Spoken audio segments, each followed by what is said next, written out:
nastaviti nas na daljem bloku koji počinjemo s profesorom Ivanom Martinićem i temom periurbane šume kao element urbanih klimatskih politika, ciljevi, smjernice i neki utješni primjeri. Dobar dan i srdačan pozdrav svima.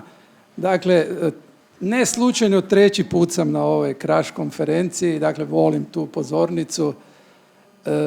Izgleda mi uvijek i malo mondenije, malo revijalnije. Tu čak i tenisice i outdoor odjeća pametnije izgledaju nego drugdje. I kad su me pitali kad ti nastupaš, ja sam rekao pa kasno, ali prije crtića. Eto, kasnije ćemo objasniti ovaj centar za šumsku pedagogiju i tako dalje. To je okvir kroz koji sad djelujem, ali ja sam ceo životni vijek proveo na Šumarskom fakultetu radeći kao profesor. Zadnje vrijeme je puno više na smjeru urbanog šumarstva, zaštite prirode i okoliša nego općeg šumarstva.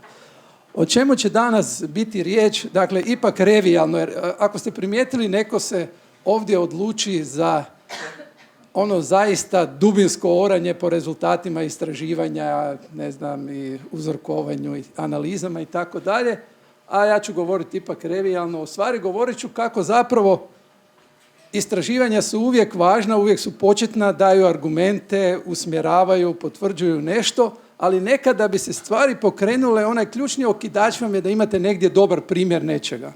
I taj dobar primjer vas ohrabri da stvari pokrenete i da nešto radite. Pa o tome će biti riječ. Rećemo zašto su važne šume u urbanom zaleđu ili periurbane šume. Dosta je danas bilo o tome rečeno. Isto nemojte očekivati ništa dubinski, plošno ću kroz sve prolaziti da stignem na vrijeme. Onda ću odgovoriti na pitanje postoje li klimatske politike urbanih cjelina. Kolegice iz Instituta za turizam su probale malo reći od čega se to bi trebalo sastojati. One definitivno ne postoje, ali ima neki okvir koji se stvara. Reći ću o slučaju strategije zelene urbane obnove grada Zaboka gdje sam imao priliku sudjelovati. Dakle, jedan ovlaštenik je izrađivao strategiju, ali njim je trebao neko lokalni domaći, a ja sam Zabočanin, ko će njim odraditi participaciju javnosti, recimo, u tom procesu, makar je ona vrlo skromna i o tome ću nešto reći.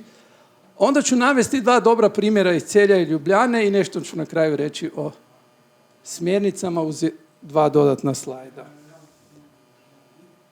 Dakle, ovo je Zabok, ovo je jedan primjer periurbane šume iza grada Zaboka. Zašto su one važne? Dakle, danas je puno riječi bilo o urbanim šumama. Urbane šume one su u gradskom tkivu. One su najčešće ograničenog obuhvata, one su ranjive, one su pod hrpu pritisaka. One ako bude vjetroloma ili nečeg drugog se vrlo ograničeno mogu obnavljati. Slabije su vitalnosti i slično. Ono što imamo kao važan zeleni amortizer i na koje se u budućnosti, a to je više puta isto danas rečeno, trebaju oslanjati nekakve politike prilagođavanja gradskih cjelina klimatskim promjenama i odnosno zelene infrastrukture gradova, to su periurbane šume.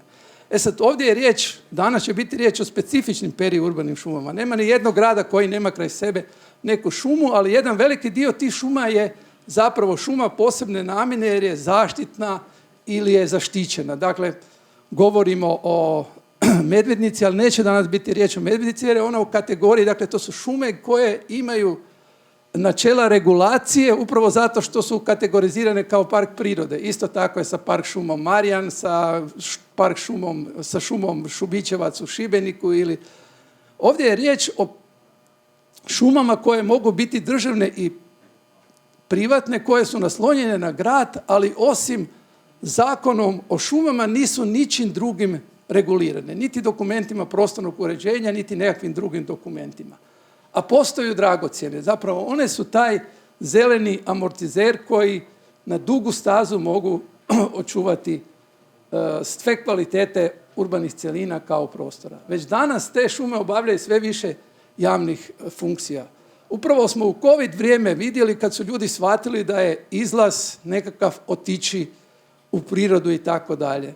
Dakle, međutim, svi su shvatili da treba otići u prirodu i najedanput je ta gradska priroda, Bundek, Jaruni i tako dalje postala premala. Nakon toga se išlo dalje, išlo se u najbliže bližnje šume ili bližnje prirodne prostore, a to su periurbane šume.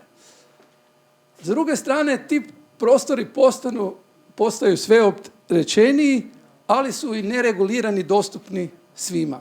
Što to znači neregulirani i što se zapravo sve dešava u tim šumama, reći ćemo nešto kasnije.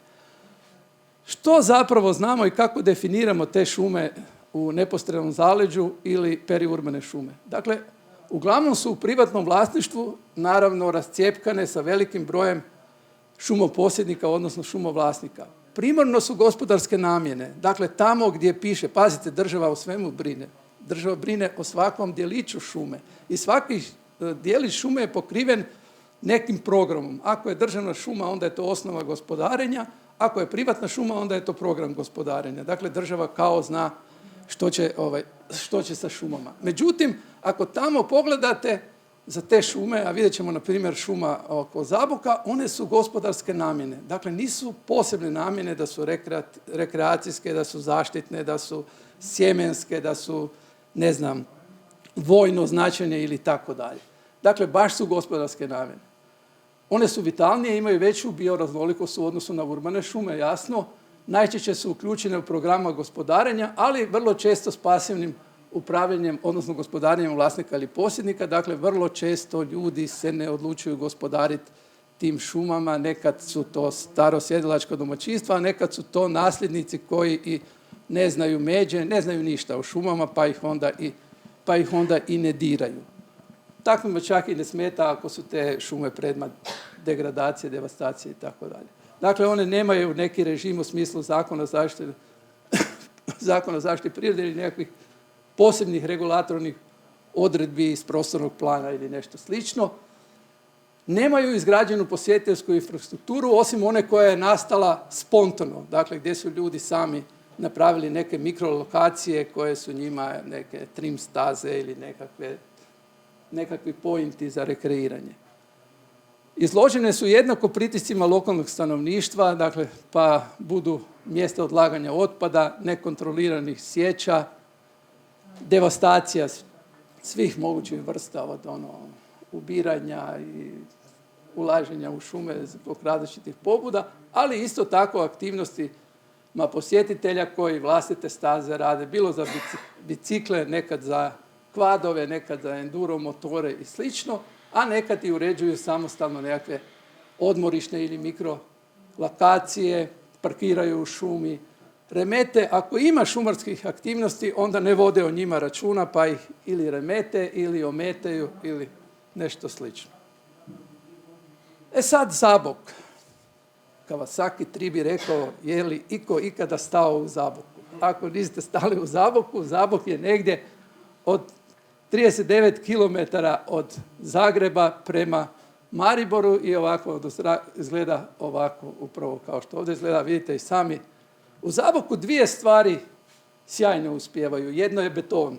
Dakle, tamo sve što se moglo se pretvorilo u poslovne zone, a u zadnje vrijeme i stanogradnju. Dakle, ukupno je grad 8600, uže naselje 3400, ukupno površina, sve je tu nacrtano. Dakle, Zabok, ima razloga da stanete u Zaboku i otiđete u Krčmu Polanović. To je kultno mjesto, ako tamo niste bili, onda je pitanje koliko ste bili u Zaboku.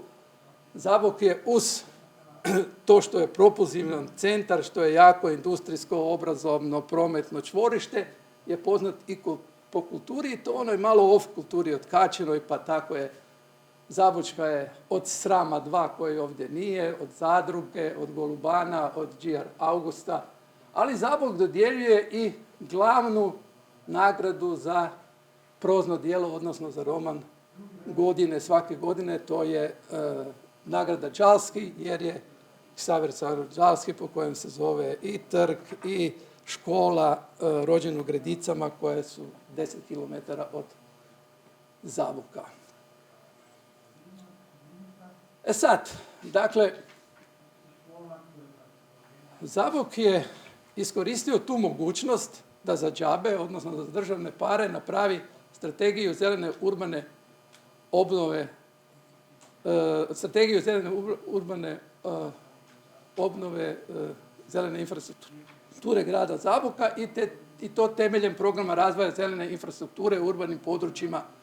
To je jedan dokument koji je Vlada Republike Hrvatske donijela, objavljen u Narodnim novinama, poslije toga su objavljene smjernice, raspisan je natječaj i oni koji su bili spretni ulovili su te državne pare i izradili su tu takve strategije. Zašto kažem da je to na neki način uvjetna klimatska politika grada Zaboka? Pa zapravo zato što je to bio prvi dokument gdje se moglo integrirati nekoliko bitnih elemenata, dakle i razvoj zelene infrastrukture i nekakav razvoj kružnog gospodarstva, prilagodba klimatskim promjenama i slično u jednom dokumentu. Dakle, neki drugi dokumenti koji to pokrivaju, to mogu biti one strategije prilagodbe klimatskim promjenama ili strategije otpornosti na vremenske neprilike i slično, koje su kolegice iz instituta spominjale. Međutim, onaj dokument koji najviše integrira u sebi je ta nekakva klimatska politika grada Zaboka. Međutim, ono što je bio hendikep te politike, i tako je to protumačio ovlašteni izrađivač studije Bokut Ekro, ali ima nekog i Bokut Ekra, nema razloga da se ne spomene, jer odličan posao su napravili, zaboravite to. 45 minuta govorim po defaultu. Dakle, bilo je da je to bilo skoncentrirano samo na uže područje grada. Dakle, na taj način su periurbane šume ispale iz priče. I sad gledajte, imate periurbane šume u ovom dijelu, to je taj Repovec, gdje postoji program, dakle, gospodarske su namjene, imaju 28 hektara, gospodarska jedinica Dubrovčan Špičkovina. I imate Bračak, područje kraj opće bolnice, gdje imate komplet privatnih šuma, Bračak privatne šume, isto u programu gospodarenja Dubrava Špičkovina, gospodarska namjena, imate državne šume Strahinjčica i tako dalje. I ovdje piše da to nije bilo u obuhvatu. Evo kako to izgleda, ljubičasto su vam privatne šume, vidite taj veliki zeleni amortizer, zeleni otok iznad Zaboka, to su šume u Repovcu, i ovdje je uz bolnicu Bračak, imate opet ljubičasto privatne šume i zeleno imate državne šume. Dakle, ideja je bila i prijedlog je bio da koncept zelene infrastrukture jednostavno mora u budućnosti sagledavati šire područje, dakle čitave općine, ako ne i šire, i da mora obuhvatiti i periurbane šume kao važan dio zelene infrastrukture. I sad je bilo pitanje kako to postići, odnosno oni su tražili na neki način da se za neke buduće aktivnosti predlože nekakva usmjerenja. Dobre primjere smo našli u Celju i u Ljubljani. Evo, tu ćete pročitati, neću sve čitati, ali Celje je jedan od rijetkih gradova u Europi koji otkupljuje privatne šume. Dosad je otkupljeno oko 300 hektara privatnih šuma, a šumama posebne namjene kojima zajedno upravljaju općina, vlasnici i Zavod za gozdove Slovenije, koji je orijentir u svemu tome, jer te šume nisu otišle iz nekakvog šumarskog portfelja i dalje su ostale usmjeravane od šumarske službe, je Zavod za gozdove. I sve vam to piše svake godine koliko se para izdvaja, a što se zapravo postiže. Dakle, radi se jedan prilagođeni režim upravljanja ili neko tematsko upravljanje da bi se objedinile gospodarske šume, da bi se objedinile gospodarske namjene i one sve druge javne funkcije, socijalne, ekološke i sve drugo, i da na neki način se zapravo te šume maknu od čistog gospodarenja koje nijednog trenutka nije sasvim isključeno i da zapravo služe višenamjenskim svrhama. To znači intenzivno se gospodari na malim površinama, naglasak je na ekološke i društvene funkcije, ono zoniranje koje je spomenuo kolega Lipoglavec, produženje starosti šumskih sastojina, dulje razdoblje pomlađivanja posebne mjere zaštite i uzgoja, način izvođenja radova u smislu dinamike, opsega, mehanizacije i slično. I posebni režim puno toga puno toga uređuje vezano za štetne utjecaje mogućeg prekomjernog posjećivanja, regulaciju prometa parkiranja, sav promet je naravno zabranjen biciklima i motornim vozilima iznad javnih prometnih površina, ali to je i onako odredba koja stoji o Zakonu o varstvu na rave Slovenije. Ljubljana isto tako, rekao bi, gledajući kako je to dobro napravilo Celje, 2000 godine uredbu donijela o mjesnim šumama posebne namjene, ukupno je izdvojila 1135 hektara, ovdje su te funkcije izmapirane, odnosno izanirane, napravljene strategije upravljanja ljubljanskim gradskim šumama, radna skupina za upravljanje, ono što je interesantno, tematski se upravlja na način da Zavod za javno gozdove usmjerava, a novac se prikuplja između ostalog iz turističke pristojbe 0,1 eurocent iz svake turističke pristojbe i uz još jedna druga sredstva troše se na temelju operativnih planova koji se zajednički donose. Sad za Zabok, kako to prevesti u Zabok? Skraćeno, dakle koji su strateški ciljevi vezani za periurbane šume. Jedno je napraviti koordinaciju i komunikaciju svih zainteresiranih strana, dakle šumovlasnika, šumoposjednika, grada Zaboka i svih korisničkih aktera. Onda drugo je kreirati poticajno okruženje prema šumovlasnicima za višenamjensko gospodarenje kroz tehničku, financijsku pomoć i administrativnu podršku, uspostaviti integrirano upravljanje gdje će se zapravo postojeći način upravljanja koji je sad određen šumsko-gospodarskim planom, odnosno programom gospodarenja, tematski nadograditi kako bi se upravo postigla ravnoteža između gospodarskih funkcija i svih ovih koji su važni za klimu, ali su važni i za ove druge potrebe ljudi. I četvrti bitni cilj je definirati model izvođenja radova i provođenje hitnih mjera u šumama, dakle vidjeti za koje radove koje su šumarskog aspekta država i onako financira kroz rad savjetodavne službe, kroz Ministarstvo poljoprivrede, a koji dio i koje vrste intervencija treba grad financirati ubacivanjem svojih para u sve to da bi se postigli odgovarajući ciljevi. Dakle, na neki način sinergijom postojećih alata za financiranje od strane države i sredstava grada doći do toga da se obave interventni radovi i oni sa hitnim mjerama. Smjernice zapravo su samo razrada ovih ciljeva, tako da ih neću do kraja. Evo, tu ćete moći svi, prezentacija je besplatna, javno dostupna, na hrvatskom je i svi ćete moći to pogledati. Dakle, povezivanje vlasnika, podizanje javne svijesti, razvoj standarda, definiranje nadstandarda. Dakle, što je ono iznad redovnog gospodarenja u privatnim šumama, što zbog interesa grada grad treba i financirati.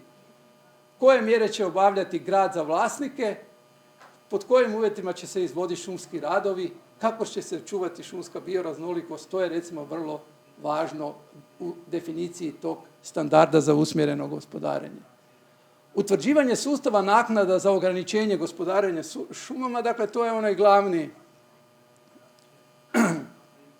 glavna mrkva kojom ćete pridobiti i odobrovoljiti šumovlasnike na neki način da definirate koja su ograničenja, koji su njihovi realni gubici i na koji način će biti obeštećeni ili da tako kažem držani u dobru zbog tih gubitaka. I isto tako važna smjernica koju koristi i Ljubljana i Celje, preuzimanje gospodarenja šuma od nezainteresiranih vlasnika. Dakle, ako vlasnik, vi ugovorno idete na to da ugovorno vežete vlasnika, dogovorite tematsko gospodarenje i onda ga na neki način vodite kroz sufinanciranje u tom tematskom gospodarenju. Ako on nema interesa za to, a voljan je otkupiti šumu, onda treba uspostaviti, što su napravili Ljubljana i Celje, pravo prvokupa. Dakle, da jedinica lokalne samouprave, odnosno grad, može biti taj koji će u slučaju da vlasnik ponudi šumu koji će ju otkupiti. I naravno onda ju on može i dalje s njom usmjereno upravljati. Naravno, sve to skupo kao i u Sloveniji mora biti u okviru zapravo šumarske djelatnosti, na neki način vođene kroz šumarsku djelatnost, jer smo rekli da samo nadogradnja postojećih šumsko-gospodarskih planova kroz nekakvu interakciju sviju zapravo donosi taj plan tematskog gospodarenja. I sad vas, nažalost, moram vratiti u jednu drugu situaciju, jedno tužno sjećanje. Dakle, ovu subotu, sutra će biti tjedan dana, na jedno više, svjetlije i mirnije mjesto otplovio je dr. Elvis Zahtila. Oni koji se bave zaštitom prirode mogu prizvati sliku Elvisa Zahtila. On je bio nevjerovatno dobra i srčana i srdačna osoba, bio je biolog, istraživač, strastveni ronitelj, poznavatelj podmorja. Evo, u 64. godini je prošle subote samo otišao ispred nas, negdje gore. Elvis bio je ravnatelj javne ustanove Natura Histrika od 2004. do 2017. godine. Imao sam tu priliku, bili smo veliki frendovi i jako puno smo se družili. Eto, za Elvisa. I na samom kraju, dakle, svake godine, pa i ove godine, bira se Europsko stablo godine. Još to traje do mislim, do 17. ili 18. ožujka, 24. je valjda svečano proglašenje. Mi imamo između 16 izabranih stabala je i naše stablo hrasta medunca iz Kostrene, ali ima tamo sjajnih stabala, pogledajte tu web stranicu pa glasujte. Hoćete li glasati za našu Kostrenu ili ćete glasati za nešto drugo, nevažno je, ali pokažite neku empatiju prema stablima i prema natječaju. Eto, tako. Dakle, u pravo vrijeme, točno na minutu. Tako, završavam i ostalo je još par minuta za pitanje. Eto. Hvala. Evo, hvala profesore. Evo možda eventualno jedno pitanje ako neko ima. Evo Zrinka nam se prva javila. Ali moramo biti u vremenu. Da. Nemam pitanja, više možda komentar. S jedne strane ste rekli kako u Ljubljani to financiraju kroz turističku naknadu, ne? Malim dijelom, dobro, ali mi kao zemlja kojoj je turizam bitan i koje su te šume isto bitne kao dio naše ponude, isto tako je pitanje da li je smjer ići u tome, takvu naknadu nekako definirati. Znači, sugerirati takve stvari, a druga stvar je da postoje opće korisne funkcije šuma. I unutar toga, da li se može financirati otkup upravo takvih, znači, ne da li se može, nego vjerojatno treba unijeti u politiku da to postane dio prakse. Ne? Dobro, postoji fond za zaštitu okoliša, tako da nije i energetsku učinkovitost i unutar toga isto postoje mogućnosti financiranja takvog otkupljivanja, mi se čini. Dva brzinska odgovora. Ovdje svojevremeno je kolegica Dijana Vuletić iz Šumarskog instituta provela jedno istraživanje vezano za turizam i opožarene površine na način da je goste pitala jesu li spremni platiti negdje gdje je požar uništio dakle nešto više za tu turističku pristojbu da bi se obnovila neka površina na mjestu u kojem ljetuju. Dakle, prvo su svi izjavili da žele gledati, ako apartman ne gleda na more, da bi htjeli gledati da gleda na šumu. Dakle, to je bilo bitno. A kad su pitali tko je spreman dati jedan dijelić više u boravišnoj pristojbi, jedini koji su izjavili da ih to ne zanima i da ne bi dali, bili su naši ljudi Italijani. Dakle, naravno, Skandinavci, Englezi, Nizozemci su bili itekako spremni da se poveća ta pristojba kako bi se što prije oporavilo te opožarene površine na mjestu gdje.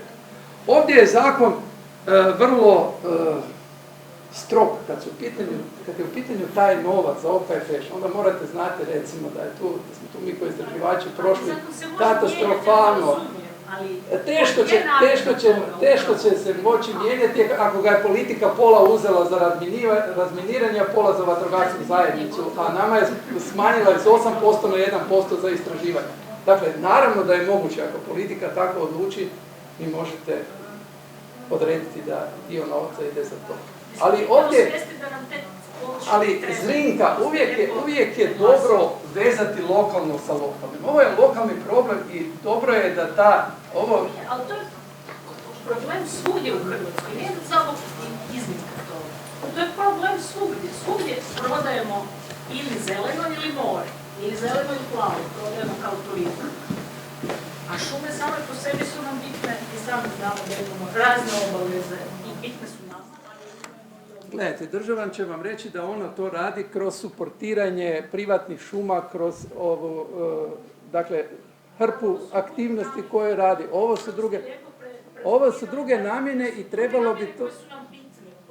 Da, ali one su najbitnije ipak za te lokalne ljude, jer vi njima radite tu kvalitetu života i upravo ta i simbolika ili kako god hoćete da lokalac je spreman platiti da bi si osigurao kvalitetni okolni prostor, ima nekakve logike. Da.